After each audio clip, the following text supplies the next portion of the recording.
Google is offering free AI training and tools to U.S. small businesses so they can innovate in ways both big and small. Built by Google experts, the Google AI Professional Certificate equips small businesses with practical AI skills. Through hands-on projects, they can start using AI to get more done and unlock new opportunities for their business. This is a new era of American innovation. Find out more at grow.google/business. Do you hate yourself for loving me as much as I loved you? Do you hate all of the things I do? Baby, I know you do. Do you hate all of the things I write, knowing it's all in spite? Do you hate the things you do at night with no one else in sight? Do you hate yourself for loving me as much as I love you? Do you hate yourself for loving me? Baby, I know you do. Say you gotta get away, leaving, but you know you never do. Do you hate yourself for loving me? Baby, I know you do. Do you miss the way I made you feel? So profound, so surreal. I've been missing all your Hey everyone, crazy welcome back to the Hook Rocks. It's Jay Scott. It's another episode, and got a great new band coming up here to talk with, and we're going to get to that soon. But always remember that we are part of the Pantheon podcast network, a great network of music-related podcasts. So check out Pantheon Podcast at pantheonpodcast.com, as well as on social media, Pantheon Pods on Instagram, Twitter, and Facebook. And you can check out the Hook Rocks on all three of those social media platforms as well. Search that up. Set your app to automatic download so you get the latest episode right to your phone. And write us a review. Let us know what you think.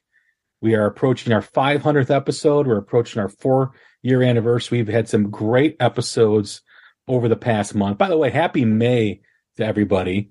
And hope everyone's doing well. And spring is in full season. But you can check out some of our old episodes here, or previous episodes that we've done recently. We just had our quarterly music insider episode with the great Christine Eagle talking the updates on TikTok, live streaming, AI, and Ticketmaster, what's going on with all those. Those are really kind of at the forefront as to what's happening behind the scenes in the music business. We also welcomed the new band the Weathered Souls, on our latest new music spotlight. And we had Brad Rustovan, the host of Slamfest podcast, talking the love of live music.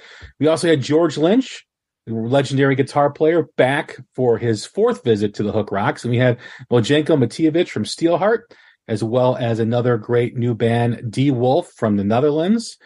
The Hook Rocks, we also welcome Don Jameson as our co-host, and we talked with Scott Gorham of Thin Lizzy. We had Phil Lewis from LA Guns. We did our top albums of the first quarter at the beginning of April. We ranked them 1 to 10, and we also welcomed Jared James Nichols and Tuck Smith to the show, along with previous guests like Rick Nielsen from Cheap Trick and Tyler Bryant and Richie Kotzen. So check out all those and more. And like I said, we do a lot of new music spotlights here, and we showcase a lot of new bands. We're one of the very few podcasts to consistently do it. We're very proud of that. And we're very proud to welcome a band that's kind of fresh off the presses, man. They are new. They are brand spanking new.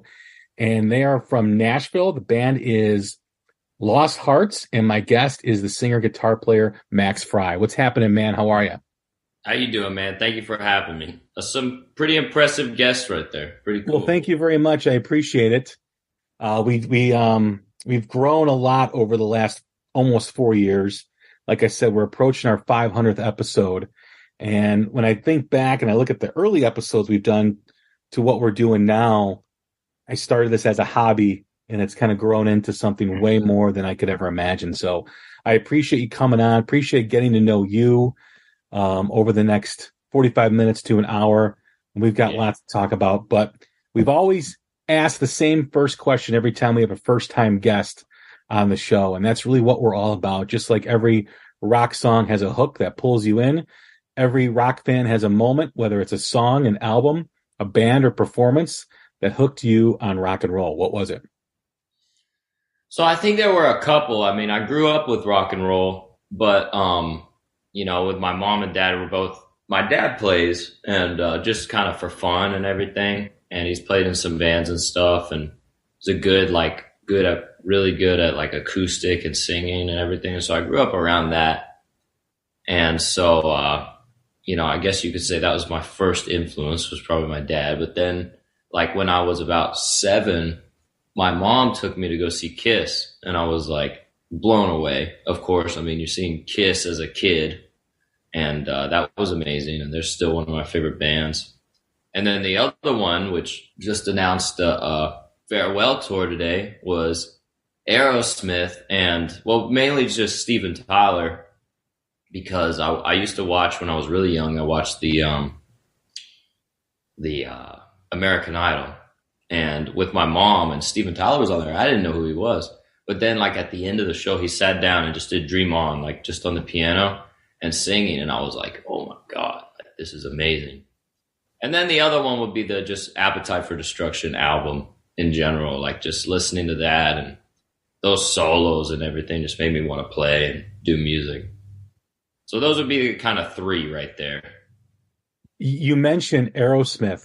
The last time I saw them was probably the mid-90s. I saw him, and Johnny Lang opened up for him. And really? Yeah, it was a great show. I think it was the 9 Lives album, I want to say. Yeah. That was the last time I saw him. And then I saw Guns N' Roses open up for them on the Pump Tour, I think it was. Oh, that was a great show. That was fantastic. So, yeah, some good things to get you going in rock. But when did it become apparent to you that you wanted to be in a band, you wanted to perform? Well, so I think when I was about 8, my parents tried to put me into guitar lessons, and it just didn't really, I'm very like, I don't know what the word is to describe it, what you call it, ADD. ADD definitely runs in my family, but, I'm very like all over the map sometimes, and it's hard for me to focus on one thing sometimes, and especially as an 8-year-old kid, I was like, there's no chance of me sitting down here and learning how to play an instrument. And so I begged them to take me out, and they finally took me out of guitar lessons. And then when I was about 12, my mom took me just we were going like out to eat or something, but then there was this kind of like blues jam going on at the restaurant. And I was like blown away by these guys playing like Hendrix and even the old stuff, like the Muddy Waters and everything, but just these blues guitar players. And I was really blown away by that. And I was like, wow.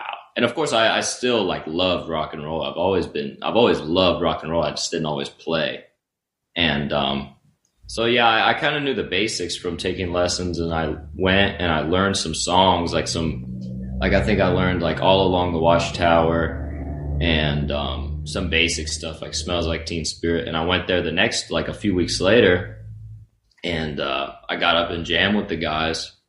And then I just kept coming back like every week I would go and just jam and, learn stuff on YouTube and learn new songs. And it was scary as a kid because I was like 12 and they would throw you up there. And I'd be like, I don't know this song. And they're like, well, you'll figure it out, I was like terrified as a kid, kind of throwing me to the wolves, but that's really the way I learned to play, I think. Now, you guys are from Nashville, correct? Yeah, well, none of us are from Nashville originally. Like, I'm from North Carolina. Our other guitarist, Victor, is from Brazil. And then JT is from Kentucky, and the drummer Mitch is from Ohio. And so we're from all over the country. And Victor, not even from this country, but yeah, we all met and moved here. And I've lived here probably the longest. And then the other guys moved here probably about less than a year ago. And so this band came together from there. How'd you guys find each other? Being that you're from all over, did you all meet when you in Nashville, or was there discussions prior to that? So it's funny what happened. It's kind of funny because me and Victor were both, all of us in the band have been playing like for other artists and doing hired gun stuff, and we've been in bands and play for people. So we've been around the scene, and I still play, but I was playing with this Van Halen tribute band. And so I was doing the Eddie Van Halen parts. And Victor was doing a Def Leppard tribute band. But it was all the same members besides us, you know what I mean? Like it was the same singer, bass player, and drummer. And so we kept hearing about each other through this, and we were like, oh, cool, I got to meet that guy. And so Victor actually was playing with this other band called Native Sons, an original band. And he called me because their guitar player had quit like a week before they were doing this show, Monsters on the Mountain, opening for Vince Neil and Night Ranger and all these bands. And he called me. I had never met him. And he was like, hey, man, like all the guys tell me you're a good player and everything. Like this just happened. Like, would you be able to come fill in with us next week? And I was like, let me go listen to the song. Make sure it's not like some like Yngwie, like ridiculous guitar playing that I couldn't learn in a week. And I listened to it. I was like, okay, it was hard, honestly, but it was, and it was good music. Honestly, the band is pretty good. Native Sons, check them out. But I was like, yeah, this is doable. I can learn it. And I was, I'm a big Crew fan, and I'm a big fan of all the 80s stuff. So I was like, I want to do it. And so, yeah, we met like a day before the show at the rehearsal. We all got together and rehearsed, and then we did the gig. And me and Victor, to be honest with you, we kind of became best friends. Like we were like having a blast running around the festival and like talking with people and just having fun, man. And so we started hanging out, and then, of course, writing songs and stuff and jamming. And then it was funny because I was just filling in, but the guy they got for Native Sons was actually JT. And so they met, and Victor and JT were playing in the band and everything. And then he said, hey, we've been writing these songs. Let's bring over JT. He's like good on the production side and everything. And that's how it just really started. We weren't even writing songs. We were just kind of hanging out, and we didn't know what we were going to do with it. And, so we brought JT over, and he just kind of changed the game, to be honest with you. Like, I mean, if you listen to me and Victor's demos, as opposed to the demos we started doing when JT started coming over, it was like a demo versus a finished song. You know what I mean? Like it was ridiculous. And it really helped us, I think, take on a sound more and like figure out who we wanted to be faster. And so then it seemed obvious. We're like, okay, we're doing something cool here, something that we all like. Let's start a band, And so from there, we literally went on Instagram and we're like, hashtag Nashville drummer. And then found Mitch, and, we tried a couple other guys too. And, Mitch ended up being the guy, and here we are, man. Native Sons, they were on the show probably a year ago. The great band. I wish they would just settle on a lineup. They kind of have a lot of interchangeable parts. So hopefully, I know I was just in Nashville in March for Rockin' Pod, and I think like a day or two later, one of the guitar players left. So I don't know what's they're great music, great singing. Man. Yeah, it is hard to keep up, and it's hard, man. It's hard to keep guys behind you and guys into it, and it's really tough, man. Making sure everybody's happy, and then there's money. You know what I mean? Like everybody has to make a living. It's really hard to keep a group like that together, and then somebody gets in a fight. It's just ridiculous, Yeah, it is tough. It really is. You know, you've got to be in, you almost have to do like side projects along with your band because, the grind is so prevalent with new music and new rock. Like you really got to get out there and play. And a lot of clubs, unfortunately, don't pay, what they used to. It's hard. And plus there's not, I was just having this conversation with Tuck Smith. There's like him and Jared James Nichols were going out on tour and there were like 5 to 7 holds on the venues that they were trying to play at. I mean, because everyone's out touring because the pandemic put a pause and everything. Now everyone's releasing new music over the last couple of years and everyone's getting out on the road. But you're right. I mean, it's, then you have guys in the band that really want to do the grind and don't mind doing the grind because that's, they live it and they breathe it. And then you find a member or two that maybe doesn't want to do it as hard or as much as someone else, and so I always say the great thing about the new bands that are coming out and the new music is these guys really love playing. They really love doing what they do because, it's a lot different than it was years ago. And you really do need to love it. You really do need to live it, blood, sweat, and tears. And Yeah. when you hear a new band like you guys and it kind of connects immediately with me and other people, it's great. I mean, I always say that the new music scene is just as good as the scenes prior, whether it's the 70s, the 80s, whatever, You're right.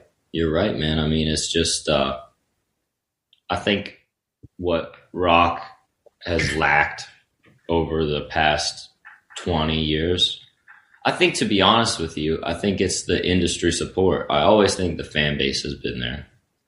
And, I think that the bands have been there. And you know what I mean? Like, you hear a band and you're like, oh, well, they're not as good as Def Leppard. They're not as good as this band. They're not as good as Zeppelin. It's like, yeah, maybe not. But think about all the money that those bands had put behind them into artist development and the right producer. Like, you're comparing something that somebody had to kind of iron out themselves without that support to, the greats, but they didn't always start as the greats. You know what I mean? Like, it took a lot of work and it took money in a lot of cases, like putting the right people behind them to get them to be Def Leppard or Led Zeppelin. You know what I mean? And I'm not taking anything away from those bands. They're obviously great, but I wonder with a lot of the newer bands, if you put that behind them, where would they go?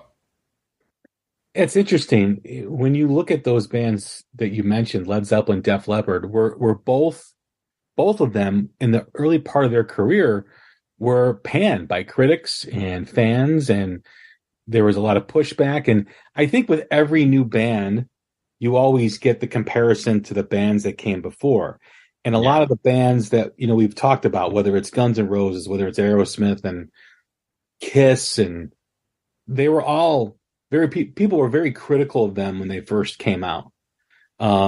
There's always this elitist group of people that always want to judge a band and say a band isn't good and whatnot. My only disagreement with what you said there is I do think the bands today are just as good as the Zeppelins and the Def Leppards. But like you said, I do agree that the support is lacking. Exactly. It used to be with with the record industry, the way it is now. We just had a conversation on this. There's so much in terms of lack of vision. A record company wants, how many subscribers do you have? How many followers do you have? How many views you have? They don't want to just listen to a band and go, they're really good. Let's sign them and let's grow with them. Yeah. Which is what used to happen. So, I think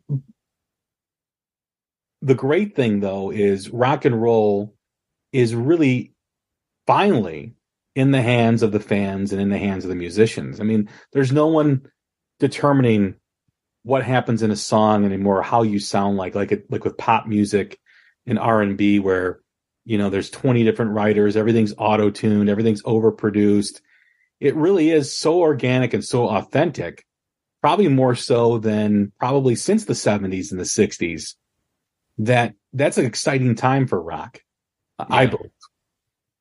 I agree. I agree with you. And I think, part of, because I like pop music. I do like pop music. But it for me, and I was talking to somebody about this the other day, for me, it still comes down to like, is the song good or not? Like if you took the song and you put it on an acoustic guitar and it's just somebody sitting there and playing and singing it, is it a good song? Or is it just bleh, because like you sit there and even if it's a terrible song and it's well produced, it's still a terrible song.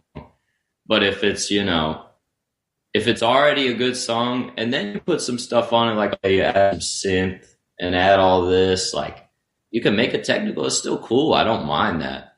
But a lot of the stuff I hear is I'm just like, I don't hear a lot of stuff that I listen to that I'm like, oh yeah, we're going to be bumping this in 30 years. We're still going to be listening to this. I don't hear a lot of like classics, I don't think. And maybe I'm wrong, but no, I agree. I also pop, think, especially. Yeah, I think with pop music, there lacks a human element. Everything is so overproduced. Every note is so produced to the max of what you can do. Everything is so manipulated with the sound that the human element that used to exist in pop music no longer exists. Everything is all production.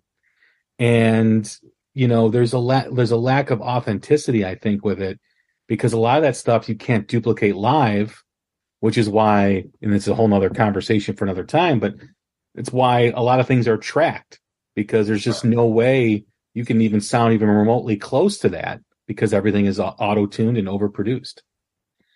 Yeah. And with that, it's like... Yeah. Go ahead. No, as far as you guys are, in terms of the two new songs that, A Night to Remember was just released on, I think, Thursday or Friday of last week. Great song. How would you describe your band in terms of the sound, in terms of where these influences come from? Well, I think it's interesting because all of us have listened to such a vast amount of music. You know what I mean? Like I've listened to everything, and all these guys, like we live and eat and breathe music. You know what I mean? And I've been that way all my life, and I think the other guys have. And so, it's hard to sit there and pinpoint down like a specific band that we sound like, or like, because when I listen, I'll hear something like, oh yeah, I stole that vocal line from In Excess, or I stole that from Def Leppard. I stole this from Aerosmith. I hear little stuff where I'm like, I know where that came from. But it's all kind of a big melting pot. You know what I mean? It's like you don't steal the song, but you steal kind of certain ideas and stuff. And, is influence for sure. And there's a lot of that is, older bands, because that's what I've mainly listened to all my life. But we definitely try to attempt to keep it modern, you know what I mean? And not sound like we're like trying to be old or something like that.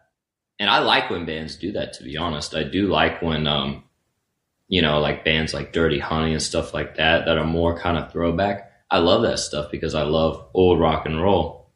But it just doesn't feel like that's what I want to do personally. You know what I mean? Even if I try, like I've tried before to sit down and I'll be like, let me try to write something exactly like Aerosmith, or like this, or like anybody.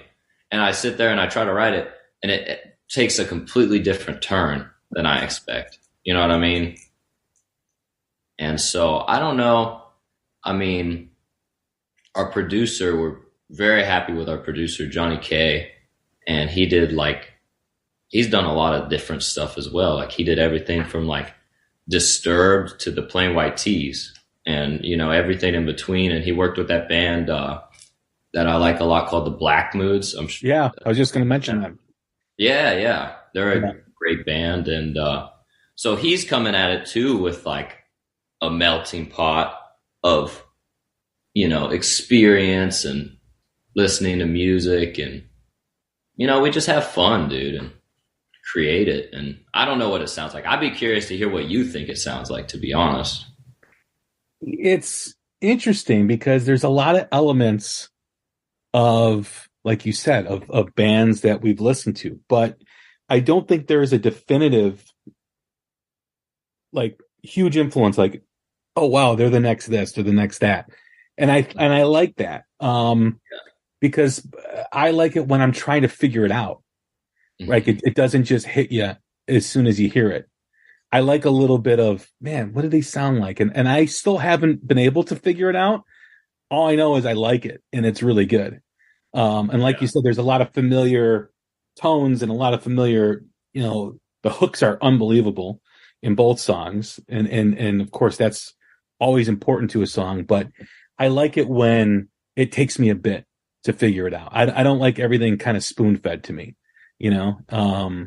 so that's kind of one of the reasons, why I wanted to have you on the show, is because what attracted me to the band was I'm still trying to figure it out, and I keep telling people that you guys are great. And they're like, what do they sound like? I'm like, you'll like it. Just listen to it, Yeah.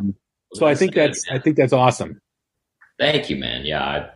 Hopefully that means that we're new, but we're on our way to finding our own kind of sound. You know what I mean? That's what I hope for, is we find something that's like, because that's the thing that maybe some bands, but there are ones that really do, they stand out, but some bands, they don't stand out as like, oh, well, that's their sound. And I don't feel like we're there yet, but that's my goal, is to try to find something like that where you hear it and you're like, oh, well, that's them, Well, when you think about a band like Van Halen, their debut album that came out, which had a huge impact on my life.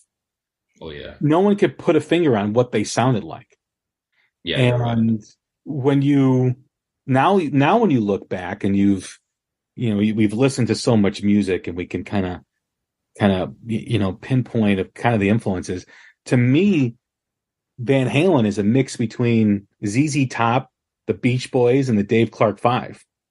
Yeah. But when you're, listen to it when you're younger, you're like, they don't sound like anything. But the years now, when you listen to like Bottoms Up, which is a complete ZZ Top, LaGrange, and you hear the background vocals of the Beach Boys, and you hear that up-tempo Dave Clark Five, and there's a lot of big band influence too. Obviously, Eddie and Alex's father was a trumpet player in a big band. So you hear that when you listen to it, but you could never put your finger on what they sounded like. And I think, with you guys, it's kind of the same thing. It's really good, but it's like, man, like, I just know it's good. I don't know what it sounds like. Well, so, I appreciate it, man. I mean, I hope we can be 1/5 of as good as Van Halen was. You know what I mean? Yeah, yeah. Dude, that absolutely. band is just ridiculous. And yeah, like you said, Bottoms Up. Somebody give me a doctor that.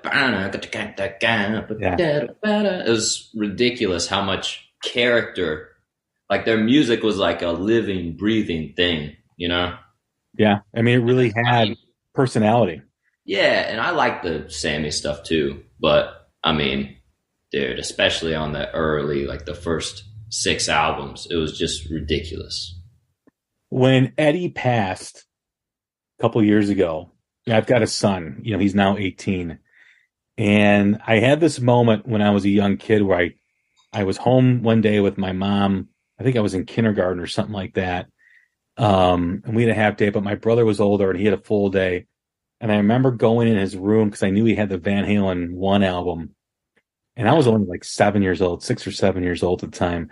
And I put it on the turntable with the headphones. I knew instinctively to put headphones on because my mother would have had a fit. And I took my son, because my mom still lives in the same house. And like 2 days after he passed, we went to my mom's house, my son and I showed him where I laid for the first time listening to Van Halen 1. I go, it's right here.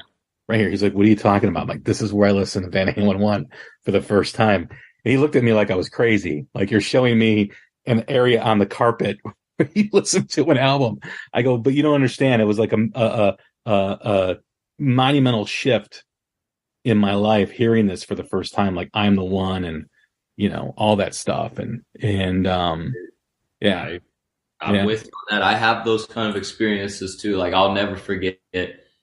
Like, yeah, I did listen to 1984 was the first one I listened to, though. I listened to it on my dad's computer because he kept telling me Van Halen, Van Halen. I'm like, who is Van Halen? And he's like, oh, well, you know some of their songs. So I knew Jump and everything, but he played it, and I was like, oh, wow, this is wild. And 1984 is just a wild album. Like, it's pretty out there, you know, and I love that album. I mean, Girl Gone Bad and Drop Dead Legs. And, yep. But then there's some weird stuff like Top Jimmy and House of Pain that you're like, it's still cool, but it's like, what is this, man? Like, this is so strange.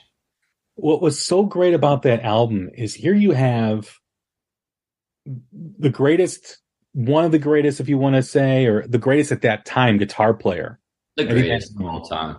I mean, there's no argument. Who are you going to argue that is better than Eddie Van Halen and more influential than Eddie Van Halen?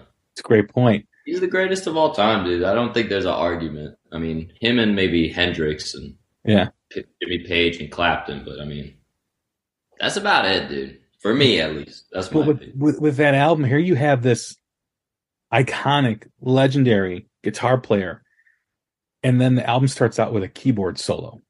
I mean, how ballsy is that? You know what I mean? like that took a lot of stones to do something like that. Yeah, man, and he was showing a different side of himself. You know what I mean? And he really did that because even if you watch on that tour, he would like do that. He would play everything, and he played Jump on the keyboard. He didn't play it on guitar. And, I always thought that was super cool. And, you know, obviously that evolved into what the Hagar era was, and he was very monumental in that and creating a new sound for Van Halen. And I respect it. I mean, it's not my favorite music of all time. I like it, but I respect the direction they took and the success that really came from that. I always say, no matter who the singer is, Eddie's still playing guitar. So it's exactly. That's all that matters, dude. It's Eddie and Alex, dude. And of course, Michael Anthony, you know? Yeah. As far as you guys go, I mean, the first single was Hate Yourself, which was fantastic. And if anyone's listening, both singles are available on all streaming platforms. Go check them out. They're fantastic. But, you know, with both songs being released, there's been a positive reaction everywhere I look, and, you know, doing some research on you guys. Were you expecting that? Were you expecting this to be, you know, it's only been out, the first single was only released a little over a month ago, and yet it's been, from what I see, just I keep building, you know, great press and great conversation about this band Lost Hearts. You know, were you guys expecting something like that, or was it kind of blown you away where you're at today? Well, to be honest with you, I think I thought people would like it. Like, I was like, because everybody I was showing it to liked it. You know what I mean? Everybody I showed it to was like, oh man, that's really good. It sticks in my head. When we had the first song, they were like, hey, but I did not expect it, to be honest. Like, the thing I didn't expect was, you know, like, I've been playing around this circle of like people who love all the bands that I love. You know what I mean? Like, all the older bands like Crew and, you know, even the underground bands. Like, you know, I was at that Monsters of Rock Cruise pre-party, and it was like the singer from Tora Tora and like all those kind of bands. I love all that stuff. And I did not expect for that crowd to really be into it. You know what I mean? Like, I thought they would be like, oh, well, he's not shredding. What is this? You know, no, there's no shredding. Like, this is just a pop song kind of thing. Cause it is kind of poppy, at least to my ears. I think it's poppy. And, you know, I like that. But I didn't expect for that crowd to have as good of a response as they have. And even like, you know, Eddie Trunk gave us a shout out, and that was random, dude. Like, random. We were playing in Vegas, and we were opening up for Enough's Enough. And there's this guy, I don't know if you know him, called Izzy Presley. Yeah, I'm familiar with him. So Izzy was there, and he was hanging out And he was like, oh man, you know, and we were just talking Kiss and everything. And he's like, I dig the song. I'm going to send it to Eddie Trunk. And we're sitting there like, yeah, okay. You know, and then he's like, and we love Izzy, man. He's a great guy and really cool. But, you know, we were kind of in the thought process of like, even if he sends it to Eddie Trunk, I don't know how Eddie Trunk is really going to feel about it. You know what I mean? And, so he sent it, and then we just get an email from Eddie Trunk. Hey, I dig you guys. I'm going to play you on the show tomorrow. And we're like, what? Okay. And so we were in the studio, and we stopped, and we got the email like, oh, hey, we're going to play you in 10 minutes. And so we pull up on the phone with our producer hanging out, working on the third song.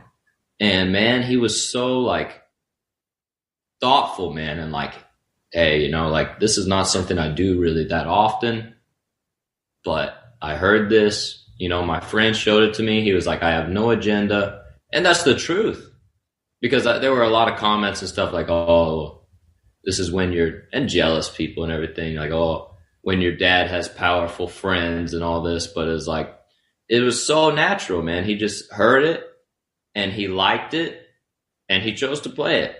And that kind of blew me away, that I was like, wow, you know, people who don't know me, you know, who don't know any of us, and they hear it and they genuinely enjoy it, especially someone like that who's been around and he knows about music, you know, and that blew me away. And that's been cool to see people like that really kind of support it and get behind it, you know. And the same thing, like, Michael Sweet of Stryper is a friend of mine, and he was really nice, and he like made a big post about it and how much he liked the song. And, you know, it's really, it inspires me, I think, to keep going and just to hear like, oh yeah, I think you're doing the right thing, from people who are around the industry. Absolutely. I mean, great song is a great song. And we live in a time where everybody's got an opinion and everybody makes comments that they probably shouldn't, that they don't know much about. But the music's great, and I understand why Eddie played it, because it's really damn good, you know. And so yeah, you gotta, as a new artist, you have to take those opportunities and capitalize on them. And there's nothing wrong with getting those opportunities, even though you haven't been around that long. So I think it's great. I think it's awesome. Thank you, man. I appreciate that a lot. Being in Nashville, you mentioned, you know, being in cover bands, you know, being in the Nashville rock scene, which keeps growing every time you look over your shoulder. There's more rock bands in Nashville. There's guys moving from LA to Nashville. What's that like for you, kind of being in it? There's so much great stuff coming out of that city right now. Man, I love Nashville ever since I came here, to be honest with you. Like, I was playing in a band when I was young, like 14 years old. I joined my first, like, kind of, I guess I joined I joined my first when I was 14, and then it was an Ozzy tribute. And it was like a local, and I loved it though. I mean, playing Ozzy, and that's some of my favorite music, and Sabbath. And I joined that band, I played around town, and then my friend sent a video to this guy, Little Ozzy. And he's like, it's this band where, you know, it's an Ozzy tribute, but the guy is 4'8" tall, you know? And he's a great guy, Lynn Doak, and the band is still going. And that was my first kind of real opportunity. And we played a lot across the country, you know, and that was a big shift in my life, to go from just playing around town and stuff to, okay, I'm 14 and I'm traveling, doing music, and I'm, you know, actually making money. And like that kind of stuff and playing to big crowds and meeting people. And, yeah, so when I joined that band, we started coming to Nashville, and then I played at this jam night called Rare Hair, run by this guy Tyson Leslie, and that was when I really saw the scene kind of thing. And I was like, wow, like it kind of blew me away because I had never seen anything like that, like a real music community. I mean, in Raleigh, there was, but not on the same stature of Nashville. And so it really made me want to move here. And then obviously I did, and I've really enjoyed it being in Nashville. And like you said, it is growing because, I mean, even from the time I've been here 4 years, but even from the time I've been here, I've seen like a lot of new people move here. And, yeah, man, I love Nashville. I even have friends in LA, like you said, like I have a guitarist friend in LA in a band and he's like, man, I'm tired of this place. All we do is play the whiskey every few months. Like, there's not really that much to do, in terms of playing and opportunities. Like I want to move to Nashville. And I've been out there. I like LA too. And I would like to spend more time there, but I really like it here. From what I hear from a lot of bands that I've talked to is Nashville is more of a community. Like people want to help you. Where LA, it's more competitive.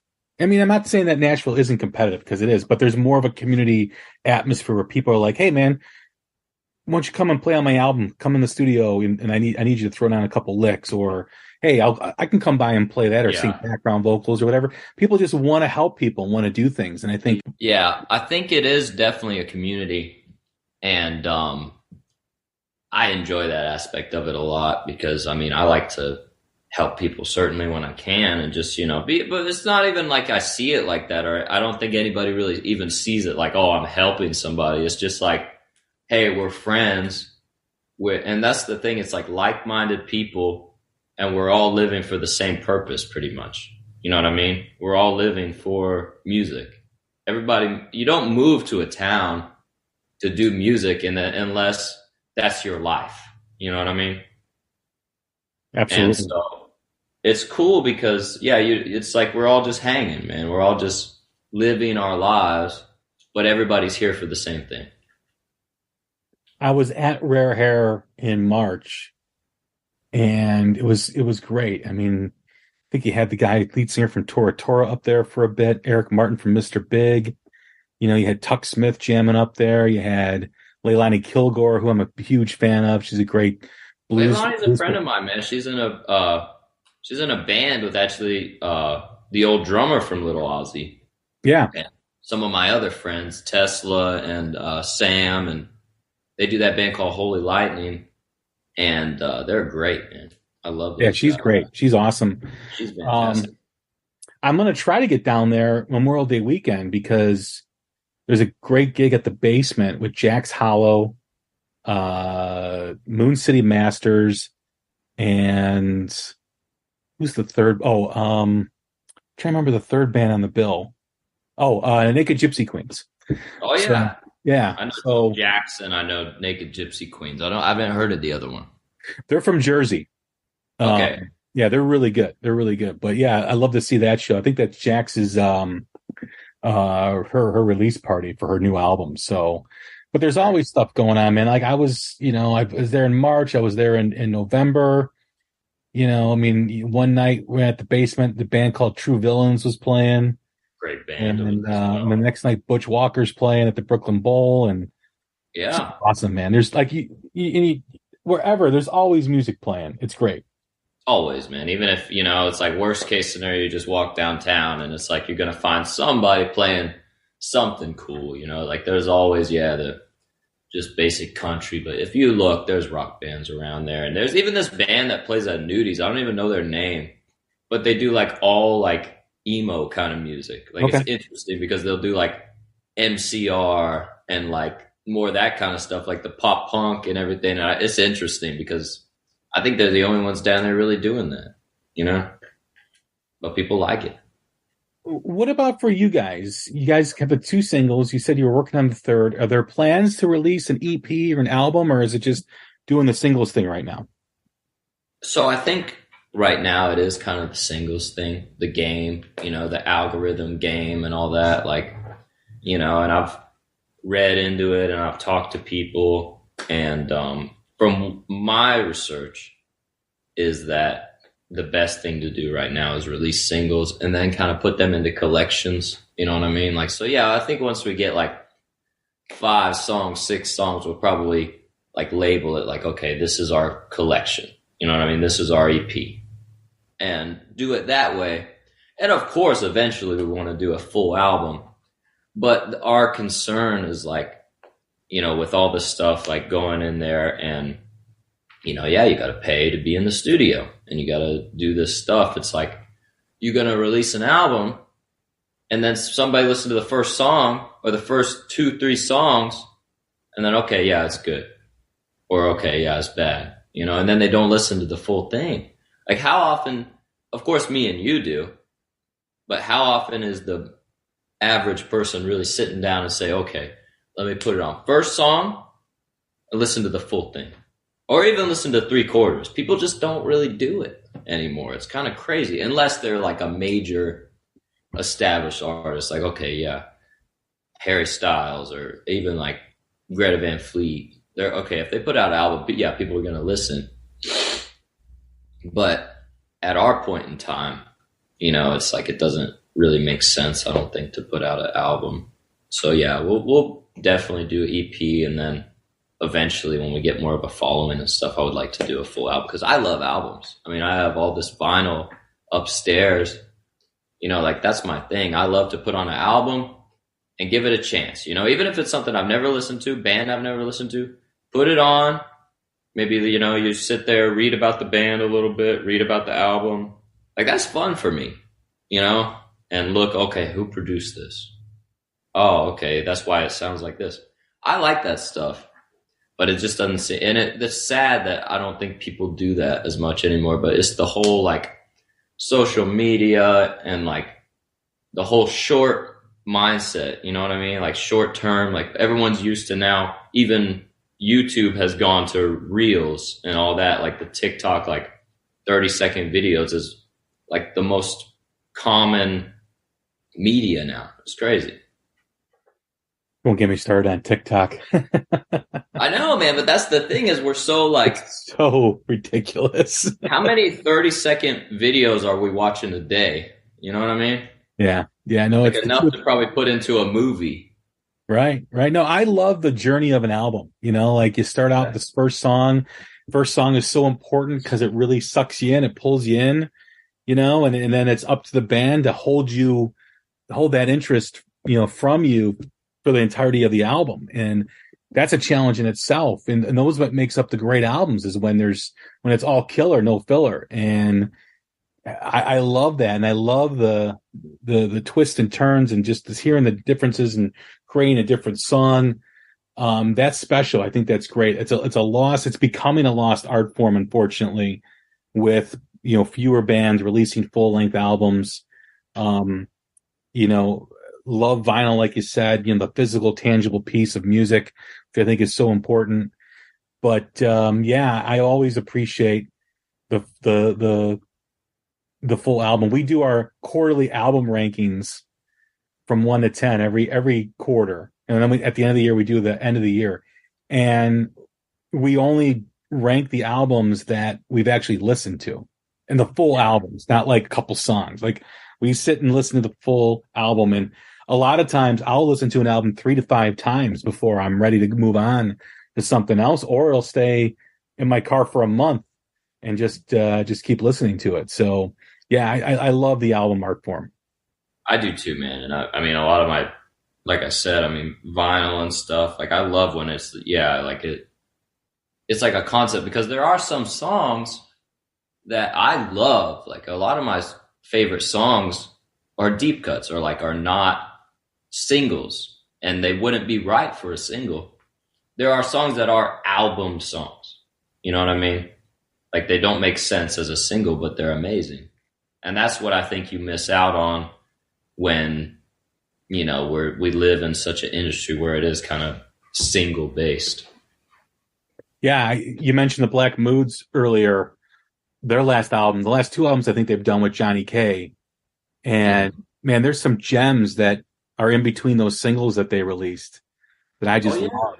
And like you said, you know, if they're just releasing singles, or if a band's just releasing singles, you don't get those gems. You don't get that that song that you love that, you know, not a lot of people are hearing it because they're only interested to see what's popular. People mistake what's best because it's the most popular. And I think there's a different difference. Sometimes they both align. Sometimes what's best is the most popular. That's definitively true.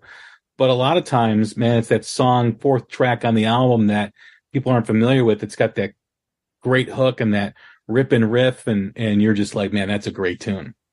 Yeah, and that bugs me when people judge a band just by the hits. You know what I mean? It's like, you know, and people do that a lot, especially with like Kiss. You know what I mean? Like Kiss, and I don't know how you feel about them, but to me, they're one of those bands, like they have a ridiculous amount of just good songs. You know what I mean? Like just good, great songs. But people only judge it by, oh, rock and roll all night. I was made for loving you. It's like, no, there's so much more there, dude. Mr. Speed, great song. Speed, amazing. Yeah. Amazing. And Coming Home from Hotter Than Hell, another one of my favorite songs. Oh, don't get me started. Amazing. Yeah, I love the unplugged version of that too. It's so good. Yes, absolutely. You know, I mean, you think of Van Halen, like we were talking about. My favorite song of Van Halen 1 is I'm the One. I'm the One is great. Atomic Punk. On Fire. I mean, On Fire is ridiculous. I mean, yeah. I mean, just think about all that material that wouldn't happen if, you know, that authenticity, that creative, you know, period where the band's making music and they're writing songs. And I understand what you're saying, though. It is a singles world right now because of the attention span of people, and you want to stay in front of people. That's the most important thing for any artist, is to constantly stay in front of people. And that's what you have to do, unfortunately, these days.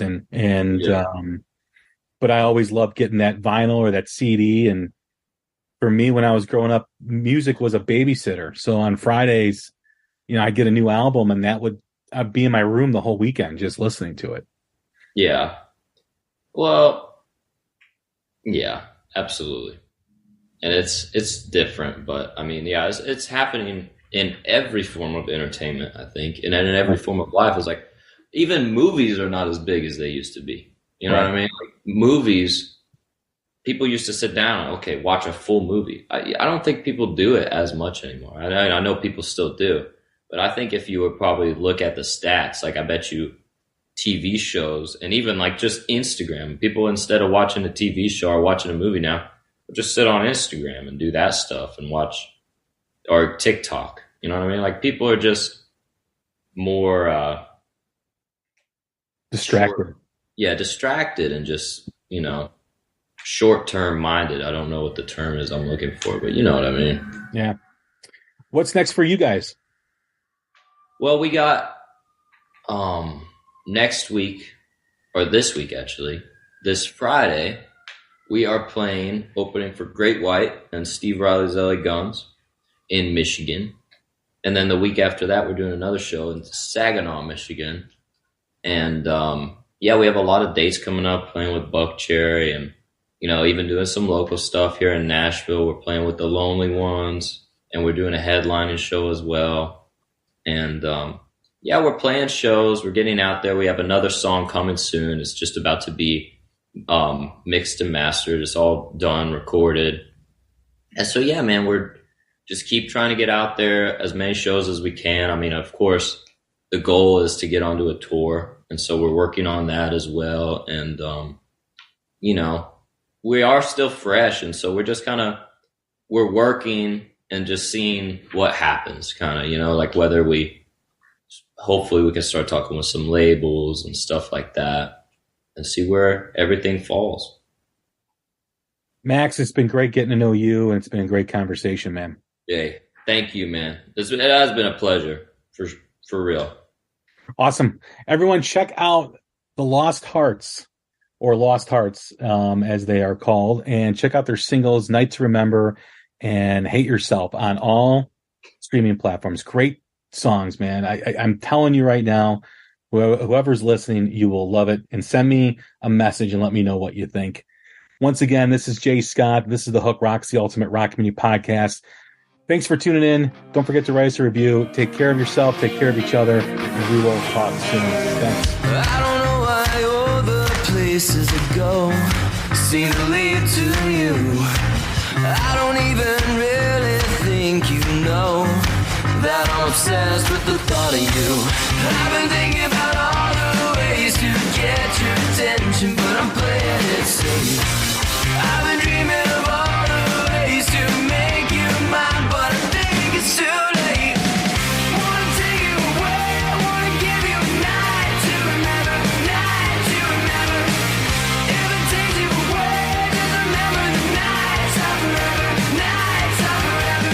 I've been thinking about it, you've been dying without it. Wanna take you away, but I know tonight's not forever, tonight's not forever. When I saw your starlit eyes, I locked inside, you're branded in my mind. I need you to feel the same, to feed the flames that burn